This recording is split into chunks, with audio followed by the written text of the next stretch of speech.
বেলা গড়ানোর সঙ্গে সঙ্গেই দেখা গেল সেলিব্রেশনের ছবি। আর এবার ঘাটাল লোকসভা কেন্দ্রে তৃণমূল কংগ্রেসের প্রার্থী দেব, এদিন ভোট ছিল ঘাটালে, আর সেখানেই ভোট গ্রহণের দিনই সবুজ আবিরে রাঙানো হলো প্রার্থী দেবকে। একই সঙ্গে তাকে ঘিরে উচ্ছ্বাসের ছবি দেখা গেল কর্মী সমর্থকদের মধ্যে। আর বেজায় খুশি দেব, যথেষ্ট বোঝা যাচ্ছে যে এবার জয় হাসিল করে দেবেন তিনি, এমনটাই বডি ল্যাঙ্গুয়েজ দেখা গেল প্রার্থী দেবকে নিয়ে। আর এরপর তিনি সাংবাদিকদের মুখোমুখি হয়ে জানান যে কোনো দলের সম্পদ এবং সেনাপতি হচ্ছে দলের কর্মীরাই। দীর্ঘদিন ধরে দলের কর্মীরা দেব এবং দলের হয়ে বাড়ি বাড়ি গিয়ে প্রচার সেরেছেন এবং সেটা স্পষ্টভাবে বোঝা যাচ্ছে যে আগামী দিনে তৃণমূল কংগ্রেসই জয়ী হবে। যদিও ভোটের রেজাল্ট বেরোবে 4 তারিখ, কিন্তু তার আগেই দেখা গেল সেলিব্রেশনের ছোঁয়া।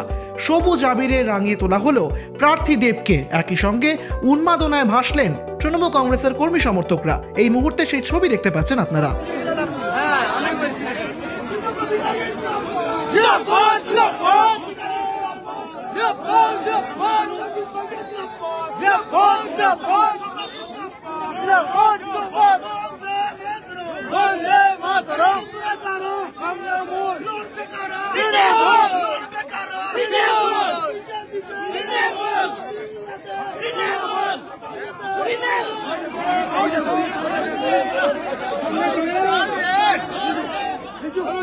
মোবাইলটা নামাও, মাথা সরাও দাদা, দাদা মাথা সরাও, দাদা ভিসাই, দাদা ভিসাই।